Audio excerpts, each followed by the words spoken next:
Hey, what's up? Happy Friday to everyone. This is the Richie Hicks Junior Sports Podcast, and I'm your host today, Idris Salam. This is our inaugural college football preview. I'm ready to do it. I had to talk to the man upstairs, the man in the big office, Richie Hicks Jr. He's like, yo, man, let's get that thing going. I was like, all right, let's go. We got some things we're going to talk about today. Top 25. There need to be some flips around there, but it's going to be flips after this weekend. The top 5, Georgia, Michigan, Texas. Ooh, they got the Red River rivalry this weekend. Ohio State, the Ohio State University, and the Florida State Seminole. They're back in the top 5. It's been a while since they've been this good. But how good are they? We're going to find out. We're also going to talk about some stuff going on in the Bayou. Not happy with Brian Kelly. And I'm pretty sure there's a few of my Bayou Bengal fans who are not happy either. Calling my Baton Rouges. Yeah, we're going to talk about that. We're going to talk about prime time. Coach Prime, Deion Sanders. What he got going on in Boulder and why everyone is so mad at him.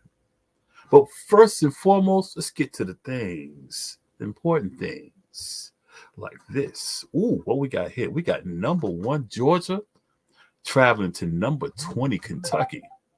Kentucky's a basketball college, ain't it? The Wildcats, John Calipari. But they're playing football on there now. Oh, yeah. And they got some offense, too. The boys on Lexington don't play, baby. Georgia has not looked particularly well with victories over UAB, University of Tennessee Martin. Ooh, they didn't look good against the other ones. They beat UAB and Tennessee Martin. But against South Carolina and Auburn, they had a tough time. They got behind early. Can't do that against these Wildcats, baby, because they're coming to play. You do this down there, you may have a problem. And that's a problem you may not be able to solve. But we're going to find out. Are they going to maintain this number 1 ranking? See, Georgia's trying to repeat. No, they're trying to three-peat. Hadn't been done in a very long time. But what y'all going to do about these boys down there in Lexington? You know what I'm doing? I'm calling for the upset. Them Lexington Blue Boys going to win this one, 37-31. You think I'm playing? Okay, keep thinking that. Now, no, look what we got here. We got them boys from the big house going to Minnesota. The Michigan Wolverines. Now, let's keep it 100. And I know some of you Michigan fans. I got plenty of fans. Shout out to my man, Big L, Lamont. Let me get it out the way. Now, I'm going to offend y'all. Me no disrespect towards the Michigan Wolverines. None at all. But let's be honest. They have had probably the most sweetest cupcake schedule that a bakery can ever make for the top 10 teams. Now, with that being said, they have handled their business. They shown these cupcakes that y'all are sweet. We're going to eat y'all up. They took care of business. But East Carolina, UNLV, Bowling Green, Rutgers, and Nebraska are not teams you want to write home to your mama about and say, look, Ma, look what we beat. No. This week they take on a decent Minnesota team, and I said decent. In Minnesota. I see them giving Michigan a little ways, maybe early, but Michigan is Michigan. You ever seen a Wolverine in their habitat? They don't play. They eat you alive. These Wolverines are going to pour on and handle their business and maintain their number 2 ranking until Georgia gets beat. They will see any headaches until they travel to Happy Valley to take on those Penn State Nittany Lions next month. Thanksgiving, baby. So enjoy them cupcakes, Michigan. I'm pretty sure they taste good. Next one. Look what oh my God. Look what we got here. Y'all know what this is? This is the Red River, the 31st edition of the Red River Rivalry. And it's going to be lit. It doesn't get any better than this, baby. I'm telling you. Coach Steve Sarkisian got Texas looking like they are back. Coach Quinn Evers looking like we thought he would look last year. Took good. Running the ball, throwing the ball. Them Longhorns hook them horns, baby. Oklahoma looks like Oklahoma, though. I do feel they're ranked a little bit low. And see, that's something we'll talk about later in the show when I talk about the rankings. They should be in the top 10. But the thing about Oklahoma this year, they got a defense. This is something they did not have under Bob Stoops. They didn't have it on Lincoln Riley. They'll put 50 points on your ass in a heartbeat. But they'll also allow you to get 50 points on them. Can't do that. They've lacked defense for the last umpteen years. I say umpteen because I can't put a number on it. It's been so long. In Texas, it's coming. Brett Venables got a whole new culture down there in Oklahoma. And meaning this Oklahoma team has an explosive offense backed by that stifling defense. Problems could be awaiting Texas quarterback Quinn Evers. But let's not act like Texas doesn't have explosive offense themselves. They put some points on the board, baby. They are fast, they are strong, and they're playing in Texas. This is the Red River rivalry, y'all. Things are different in this game. Texas is coming. In fact, Texas is here. Texas is back. And again, they're playing in Texas, of course. If the Devil's down in Georgia, he better head his ass over to Texas. You know why? Because it's going to be a hell of pay. I'm telling you. Ooh, we got the Ohio State Buckeyes versus the Maryland Terrapins. You know, I want to say this about Maryland. I don't know why y'all left the ACC to go play the Big Ten. Y'all are not winning any national championships in basketball nor football. And yes, I said it, and no, it's not a hater thing. There's too much going on up there. But anyway, the Ohio State Buckeyes, number 4 in the nation, taking on the undefeated Maryland Terrapins at the Horseshoe. Quarterback Kyle McCord, yeah, he will have a fresh and fit Marvin Harrison to throw to this week. This guy's already completed 65.5% of his passes, 75 completions on 113 attempts with 1,055 yards, 6 touchdowns, 1 interception. That's running the ball. And now, with Marvin Harrison, you get back, the Ohio State running game should get even more yards. Gobble, gobble. Thanksgiving next month. But they're gonna eat tomorrow. But this Ohio State defense is gonna be tested because Maryland has an offense that could put points on the board, and you know they live by and die by Tua Tagovailoa's little brother, 5th year senior Tua Tagovailoa. On the season, he completed 111 passes on 169 attempts for 1,464 yards, 13 touchdowns, and 3 picks. The kid is a 67.5% passer. And just like his brother, the guy got an arm like a cyborg. He can throw it downfield. Rocket. Each year, understanding this kid has gotten better and better. He's going to test his Ohio State defense. But they're playing at the shoe. The Horseshoe, baby. Columbus. And the Buckeyes don't lose many games at the shoe. Ohio State is coming off of a bye at the heart for a victory at Notre Dame. These boys are well rested. And they will be ready to roll come Sunday. This is going to be close early. And I think Tagovailoa ought to get his yards. But eventually, the Buckeyes going to pull away, telling that ball. And testing the untested Maryland defense. Oh, boy, you Terrapins, y'all going to be in trouble. But it's okay. Because Virginia Tech is going to be even more so when they take on them number 5 Seminoles, baby.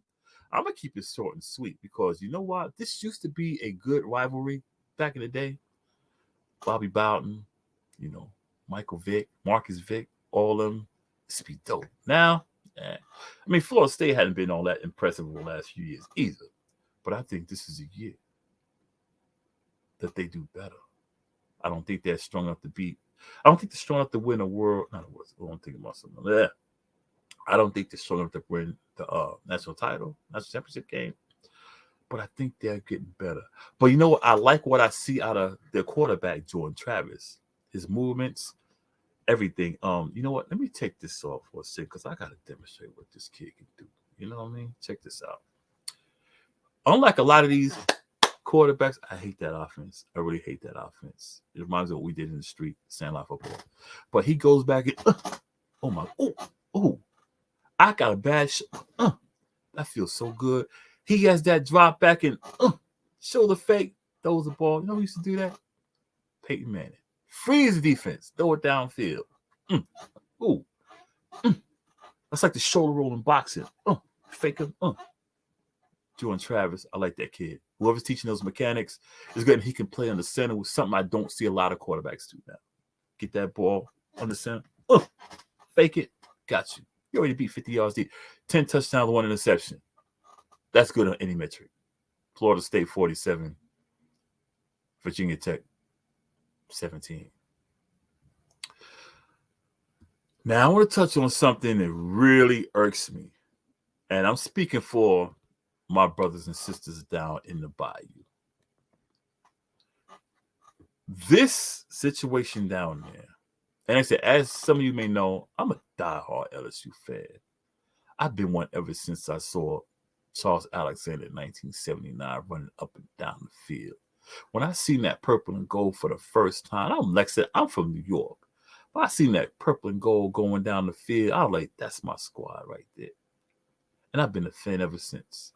When I got out of high school, I wanted to go there, but I chose the military. Even in the military, I said, when I get out, I'm going to LSU. I never went. I decided to box. But you know what?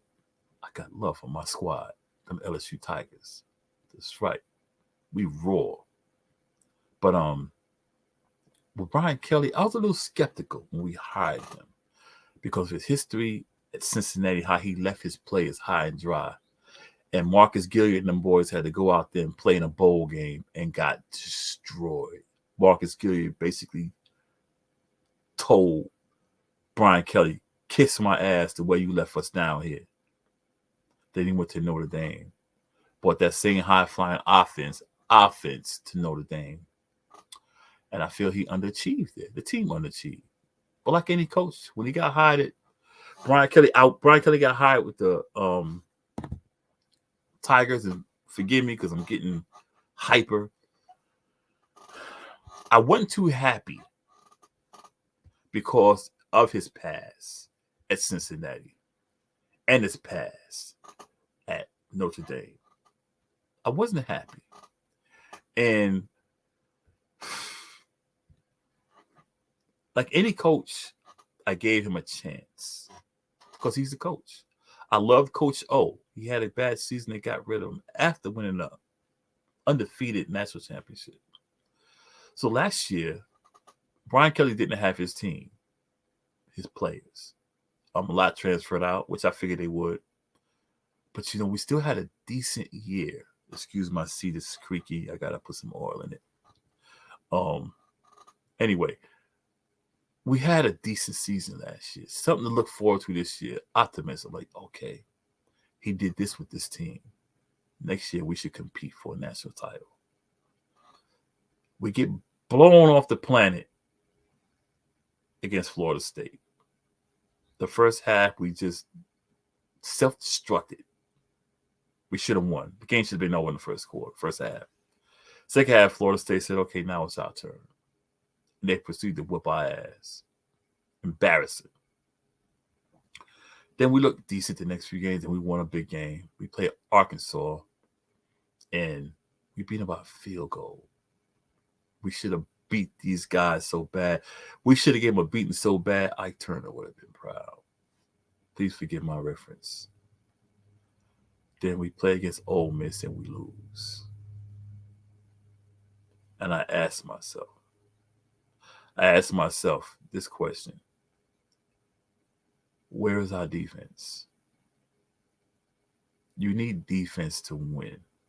I'm not a Nick Saban fan in the least because I don't like Alabama. But the guy puts a defense on the field. I'm not an Ohio State fan, but they'll put a defense on the field. No matter how many points on offense they scored. These teams do not have defenses. I'm like, these defenses run against these teams in practice, and you can't do it in a game. I'm disappointed in Brian Kelly. I love my Tigers, and I'm not going to throw them on the bus. I'm disappointed in Brian Kelly. LSU Tiger fans deserve better than what we're seeing in his second year. This looks like his first year. And I'm going to leave it at that. Go Tigers. Coach Prime.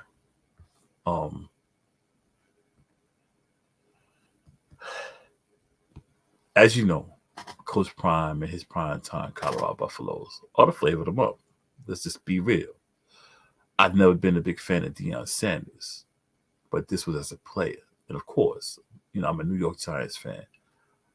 I'm not going to root for Deion Sanders as a player for the Cowboys or the 49ers. It's all rivalry, but you can't take away from what this man has done on the field. And I wouldn't do that. The guy was a beast on the field. And I give him his due all day, all night. Dude was a monster. However, since retiring, I've become a fan of him. And Jordan Jackson State, I rooted for him as a coach. He's taking a bunch of kids and building confidence in them. Some may call it arrogance. Some may call it bravado. Some may say he's doing it for himself. You might be right on all three accounts. But these are kids who came from HBCUs. It's some of the kids that were already there that felt like, I'm here at Colorado, we suck, I'm just going to get my education and go on. These kids may have never seen the bright lights of any major cities in college. They may have never gotten a chance to be on the grand stage and say, hey, look at us. Yo, I made it. They feel good about themselves. It's not really about the people. It's about themselves. Coach Prime gave him that opportunity. And he's continuing to it. He's continued to do so, shall I say. This Colorado team has already exceeded what preseason prognosticators predicted. And experts, of course, there will be people who want to see him fail. But why would you want to see a man fail who is changing the lives of so many people on and off the field? He's brought a new feeling and new culture to Boulder, Colorado. He's filling the stands. Yes, his team may be Hollywood, but right now in college sports, it's the best show in town. Let's be real. Let these kids be great. Let this man mentor these kids. Let this man do his job. He's filling the seats, man. He's making families happy. He's making players happy. He's making fans happy. Let's Coach Prime be Coach Prime. We live in an era right now where especially black kids don't have that type of leadership, black fathers. And in a world right now, the country right now that's so freaking discombobulated that people need validation. Everyone wants to be right. We got, with us in my community, we have our leaders and our people we look up to are people who talk about murder and selling drugs. The women take off their clothes and brag about being hoes and all this other nonsense. These are the people we look up to. But Coach Prime are telling these kids, there's more to that. There's more to life than that. Stop paying attention to what people say to you on social media. Stop listening to what people say to you on the press. Be a man. Be successful. We don't have Malcolm X's anymore. If we do, where are they? We don't have Martin Luther Kings, Sojourner Truths, Rosa Parks, Harriet Tubmans, Gil Scott Herons. We don't have them. And if we do have them, they're silenced. They don't get enough press to talk to people. We got athletes who all they do is talk about what they got. Yeah, I got this. I need the bag. Deion is teaching these boys, yo, you got to be successful to get the bag. Be a little, enjoy your life, but, there's more to social media and clout chasing and validation in life. Yes, they showed a watch. I think that might have been a little off the cuff. But he's teaching these kids, you better have some respect. Because you don't see how he's on the sideline telling these kids, yo, you need to chill. You need to chill. Let this man do his thing. Because 10 years from now, you might see one of these kids, black or white, be an astrophysicist or whatever. Some type of surgeon, anything. And you'd be like, that's the kid that Coach Prime was under. And you'd be like, wow, he really changed the life of these kids. Let this man be great. Let the kids be great. Let Boulder enjoy what they got. Thank you for tuning into the show. It was fun. Like I said, this inaugural show. We're going to have this every Saturday at 6 o'clock. We may release these shows on Saturday morning before the games. But it was great. I am Idris Salam. I'm stuttering now because I lost my voice doing this show. I'm Idris Salam, aka Bosco from the Bronx. It was a pleasure doing the show for my man Richie Hicks Jr. and the rest of the crew that we got for the Richie Hicks Jr. Sports Podcast. Until next week, I'm out. Peace, blessings, and go LSU Tigers.